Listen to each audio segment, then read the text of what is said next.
স্থানীয় সংবাদ পড়ছি নন্দিতারা। বিজয়া দশমীতে প্রতিমা নিরঞ্জনের মধ্য দিয়ে রাজ্য শেষ হলো 5 দিন ব্যাপী শারদীয়া দুর্গোৎসব। গতকাল প্রায় সারাদিনই ছিল দুর্যোগপূর্ণ আবহাওয়া, থেমে থেমে বৃষ্টিও হয়। এতে উৎসবের আনন্দে কিছুটা ভাটা পড়ে। দশমীতে সাধারণত বাড়ির পুজোর প্রতিমা নিরঞ্জন করা হয়। প্রথা অনুযায়ী আগরতলার সুপ্রাচীন প্রভুবাড়ি এবং দুর্গাবাড়িতে রাজপরিবারের পুজোর প্রতিমা নিরঞ্জন হয়। আগরতলার দশমী ঘাটে মুখ্যমন্ত্রী অধ্যাপক ডক্টর মানিক সাহার পারিবারিক পুজোর প্রতিমাও নিরঞ্জন করা হয় দশমী ঘাটে। এখানে মুখ্যমন্ত্রী অধ্যাপক ডক্টর মানিক সাহা সহ তাঁর পরিবারের সদস্যগণ উপস্থিত ছিলেন। এছাড়া বহু বারোয়ারি পূজার প্রতিমাও নিরঞ্জন করা হয়। আগরতলায় দশমী ঘাটে গতকাল গভীর রাত পর্যন্ত প্রতিমা নিরঞ্জন হয়েছে।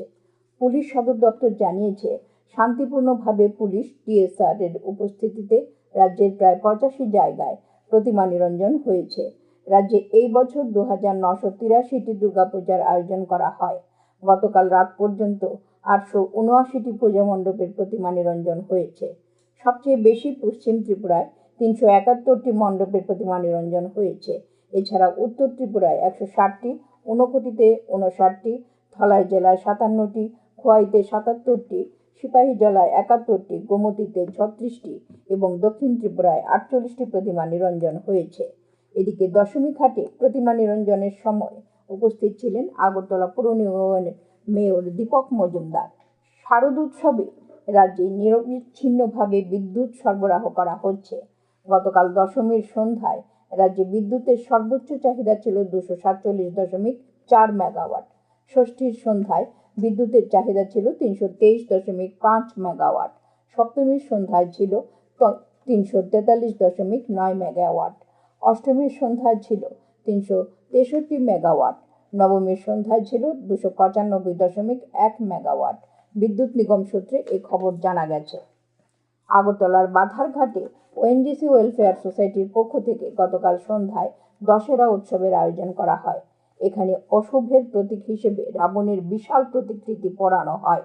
অনুষ্ঠানে প্রধান অতিথি হিসেবে উপস্থিত ছিলেন স্বস্তিক রাজ্যের মুখ্য সচিব জিতেন্দ্র কুমার সিনহা, ওএনজিসি ত্রিপুরা এসেটের আধিকারিকগণ, মুখ্যমন্ত্রী অধ্যাপক ডক্টর মানিক সাহার জ্যেষ্ঠ কন্যা ও জামাতা, রাজ্য পুলিশের কয়েকজন আধিকারিক। দুর্যোগপূর্ণ আবহাওয়া সত্ত্বেও প্রচুর লোক সমাগম হয় উৎসবে। ভারত ও চীন অক্টোবরের শেষের দিকে উভয় দেশের নির্দিষ্ট স্থানগুলিতে সরাসরি বিমান পরিষেবা পুনরায় চালু করতে সম্মত হয়েছে।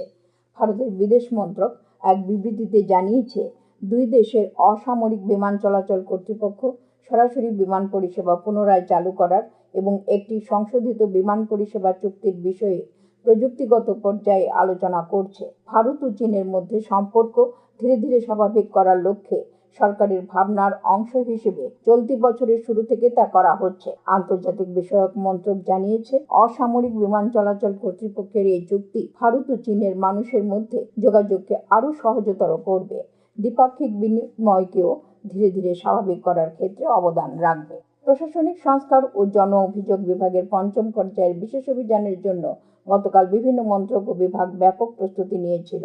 এই অভিযানের লক্ষ্য দক্ষতা উন্নয়ন, প্রক্রিয়া সহজ করা এবং নাগরিক কেন্দ্রিক শাসন ব্যবস্থা জোরদার করা। এর মাধ্যমে সমস্ত অফিসে পরিষ্কার পরিচ্ছন্নতা, ফাইল ব্যবস্থাপনা, অভিযোগ প্রতিকার এবং বর্জ্য নিষ্কাশনের উপরও জোর দেওয়া হচ্ছে। গতকাল থেকে শুরু হওয়া এই অভিযানটি এই মাসের 31 তারিখ পর্যন্ত পরিচালিত হবে। ন্যাশনাল কনজিউমার হেল্পলাইন পরবর্তী প্রজন্মের জিএসটি সংস্কার 2025 বাস্তবায়নের পরিপ্রেক্ষিতে দ্বিতীয় পর্যায়ে জিএসটি সম্পর্কিত 3,900-রও বেশি কল পেয়েছে। কেন্দ্রীয় ভোক্তা বিষয়ক খাদ্য ও গণবণ্টন মন্ত্রক এক বিবৃতিতে জানিয়েছে, কলগুলির মধ্যে 31% প্রশ্ন সম্পর্কিত এবং 69% অভিযোগ সম্পর্কিত। এতে আরও বলা হয়েছে, অভিযোগের বেশিরভাগ ক্ষেত্রেই কোনো পণ্যগুলিতে জিএসটি হ্রাস পেয়েছে এবং কোনগুলিতে হয়নি সে সম্পর্কে ভুল ধারণা সম্পর্কিত।